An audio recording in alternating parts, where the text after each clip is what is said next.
Yes. Let me thank the Minister of Finance and City, its President, Pastor Paul Sanders. Let me also personally thank Reverend James Polk because he was the pastor who called me, and him and I have a very strong relationship. He's a very wonderful spiritual leader, not just in this community, but also in the city in which we live in. For those of you that don't know, I live here, and I'm proud to say that. I also want to thank the NAACP and its chapter presidents, because let me make it clear, the NAACP has always been involved in everything in our community that has allowed us to be successful. Let me also thank the Urban League, let me thank the City of Hammond, Tom McDermott, all the elected officials throughout the cities and towns, our congressman who's here this morning, our representative, or senator, to the union leaders, to the community activists, to all our men and women who serve in the military, to our police, fire, first responders, who work and put their lives on the line to keep our country safe. To my sisters and brothers in Christ, whose faith, prayers, humbleness, and commitment to saving lost souls, both young and old. I certainly want to personally thank my beautiful wife, who lost her son 25 plus years. Please thank you. My children, please thank you.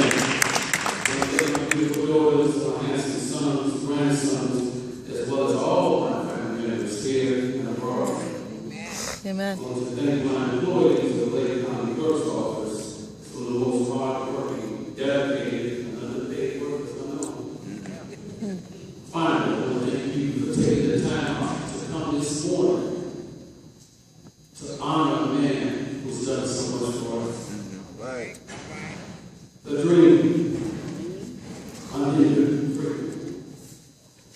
Webster's dictionary says the dream, a cherished desire.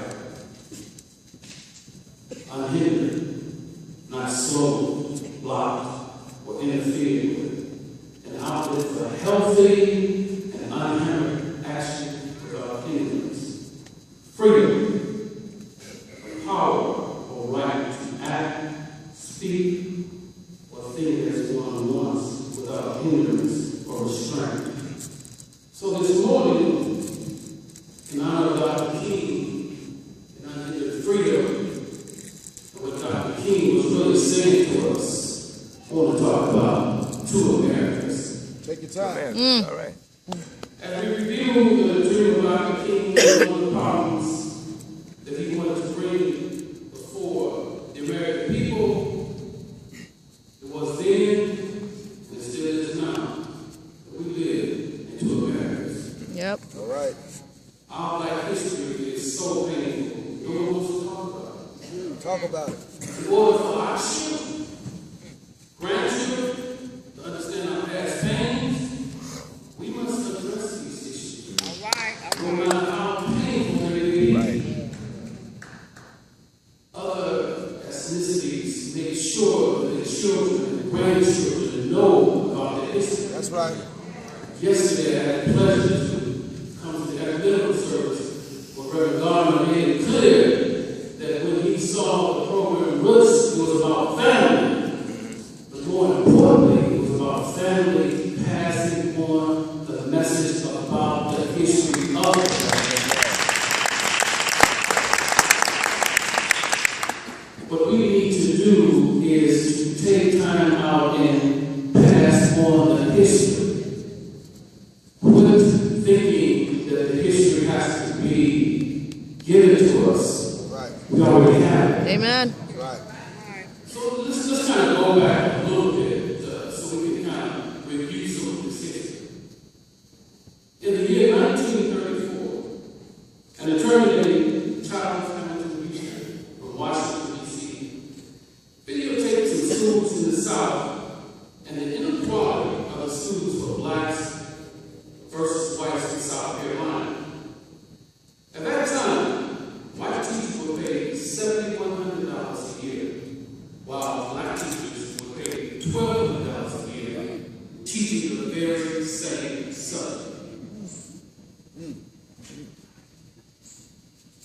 The $11 million school budget that was proposed, $10 million went to the white schools system, while only $1 million went to the black school system. Teachers. As counsel for the NAACP, he and Attorney Thurgood Marshall also fought for Donald Owens to be admitted to the Law School of Maryland. Donald Murray was refused entry because of the color of his skin. In the order, the judge stated that Donald Murray be admitted to the university. The judge stated that Donald Murray had been denied his constitutional rights as a student in the university, which is personal, present, and immediate. Attorney Hamilton Houston also fought for equality for black teachers, railroad workers, as well as integrated armed forces and defense industries. Our next step in the Unhindered freedom had NAACP attorney Thurgood Marshall arguing for the Brown versus the Board of Education before the Supreme Court. The court stated, of course, the case started in December of 1953, and on May 17, 1954, 17 months later, in a unanimous decision, the court ruled Plessy versus Ferguson, which was the Jim Crow law, that separate but equal had no place in the United States school system. Am I getting through to you this morning? Do you get it? I want to make sure that you understand we're talking about our history. However, some states refuse to honor the federal courts with boycotts, intimidation, and violence. As we continue our journey to unhindered freedom, it took a mass movement of civil rights leaders like Reverend Vernon Johns, who pastored the Dexter Avenue Baptist Church before Dr. King took over. Dr. Johns, along with Reverend Abernathy, advised the 26-year-old Dr. King on how to become a religious leader for the church and the community.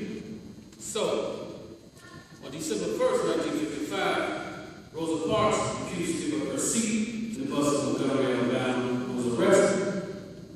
But in addition to her arrest, 115 more people were indicted by the grand jury for the Montgomery bus boycott. The strategy that Dr. King and others made for the Montgomery bus boycott was successful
Again, persistence. Persistence. When we ride on the buses across the nation, little do many of us realize a man named James Farmer, founder of CORE, Congress of Racial Equality, supported the Freedom Riders' nonviolent stance. So, on May 4th, 1961, the Freedom Riders left Washington, D.C. to show in many ways unhindered freedom was not going to happen without integrating the bus terminals. Right. Many people from across the nation volunteered to ride the bus into the deep south of Birmingham, Alabama, and Jackson, Mississippi. Some of the volunteers were beaten by the same people who were paid to protect them. Buses were burned and people were arrested. But in the end, as always, black and white people united together for a great cause, find a way to make change for the better. So, when you ride the bus, or sit in the terminal with your computer, cell phone, or any device that you have, remember, it's the Freedom Riders, black and white, who pay the price for your ride. Amen.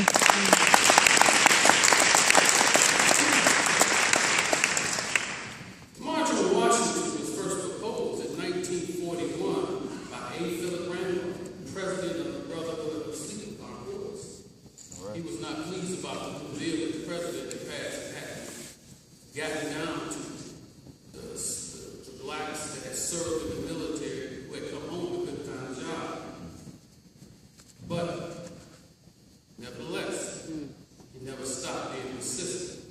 So in 1963, black ladies across the country, like Wendy Young, representing the urban, Roy Wilkins of the NAACP, James Farmer of CORE, and Dorothy Hyde, President Emeritus of the National Council for Negro Women, John Lewis from SNCC, Reverend Ralph Abernathy, and Dr. King began to plan a new march on Washington, designed specifically to advocate passage of the Civil Rights Act, then stalled in Congress.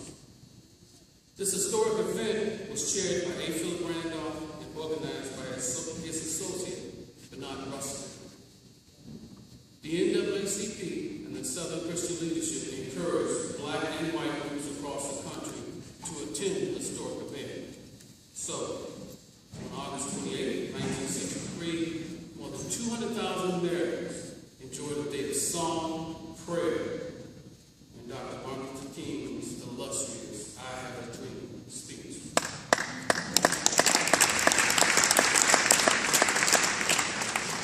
The Civil Rights Act of 1964 ended segregation in public places, banned employment, discrimination based on race, color, religion, sex, or national origin. It was first proposed by President John F. Kennedy. It survived strong opposition from Southern members of Congress and was then signed into law by President Lyndon B. Johnson on July 2, 1964. Reverend Dr. King, Dorothy Hyde, Roy Wilkins, John Lewis, and other civil rights leaders in attendance. One phrase that best describes the 1965 civil rights struggles more than any other, Selma on Bloody Sunday. On March 7, 1965, more than 600 civil rights marchers headed east out of Selma on Route 80 and tried to cross the Edmund Pettus Bridge. Only 6 blocks from the start of the march, they were attacked by state and local police with billy clubs, tear gas, and dogs. The march was organized because of the shooting death of an activist named Jimmy Lee Jackson by a state trooper on March 26, 1965. 2 days later, on March 9, 1965, Dr. King led marchers to the bridge but returned to the church where the march started because he was seeking protection by a federal court for the march. That same night, James Reed, a minister from Boston, beaten and murdered by a named Vermont. protection for the marches and a new federal voting rights law to enable African Americans to register and vote without harassment. Governor Wallace refused to protect the marches, but President Johnson committed to the marches. Did anyone see Selma? Yeah. So you understand what I'm saying. But if you saw in the movie, you saw that Dr. King, he would not take no for an answer. And sometimes when you have to take a stance, it doesn't have to be popular, like I said. You all can hate me in the room, but I'm doing what's right. Amen. And sometimes when you stand before people that you love and care for, you make decisions because you understand the big picture. All right. Dr. King was that kind of person. On April 4th, 1967, Dr. King spoke at New York's Riverside Church against the war in which thousands of soldiers were killed. And he wanted the funds spent on the poor, not the war. Dr. King was attacked by his friends and enemies for his views on the war. However, he took a stance on his beliefs by saying, if other leaders can't do the same, he would still say that justice is invisible and injustice anywhere is a threat to justice everywhere. Amen. The attacks on his character by so many people that he worked with and marched with side by side hurt Dr. King. Nevertheless, he knew that his stance was right because he felt we lived in two Americas. 1968 was not a good time for Dr. King, but he still kept fighting for the ones with the least amount of wealth and respect. So he planned the Poor People's March to Washington, D.C. He wanted the world to see its poorest people in the United States before our nation's capital. At the same time, Dr. King was asked to help Memphis, Tennessee garbage workers when they went on strike. They were being disrespected by the city administration because they had the lowest wages, no paid holidays, no paid vacations. They wore signs on their clothing on the picket line saying, I am a man. Dr. King gave his life for that reason, and for many of us in this arena this morning, including myself, we all stand on his shoulders. So we shouldn't have to go around with signs on our bodies saying, Black Lives Matter. Amen. We shouldn't have to do that. Our Right. lives should matter without the sign. Amen. Speak. And we should have to shout, hands up, don't shoot. Right, right. And the tape doesn't lie. When you see it here, I can't breathe. I can't. All right. We have to stop living in two Americas and become one nation under God, or we are doomed. All right. Dr. King called this church on the morning of his death to have the title of his sermon put on the marquee, which simply read, Why America May Go to Hell.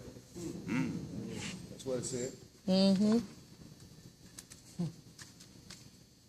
Excuse me. I apologize. My beautiful daughter. Yeah, that's my speech. Thank you, my backup. Yeah. I apologize. Woo.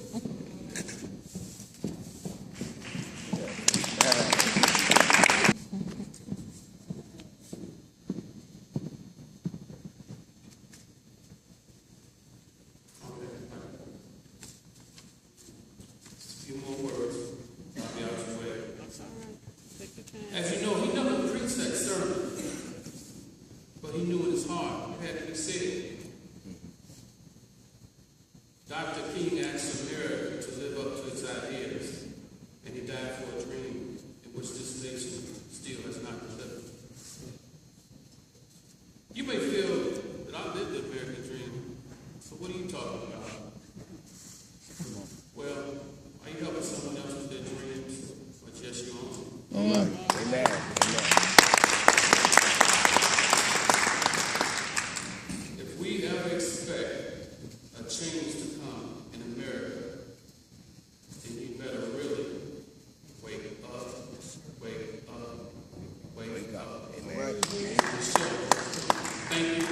Amen. Amen.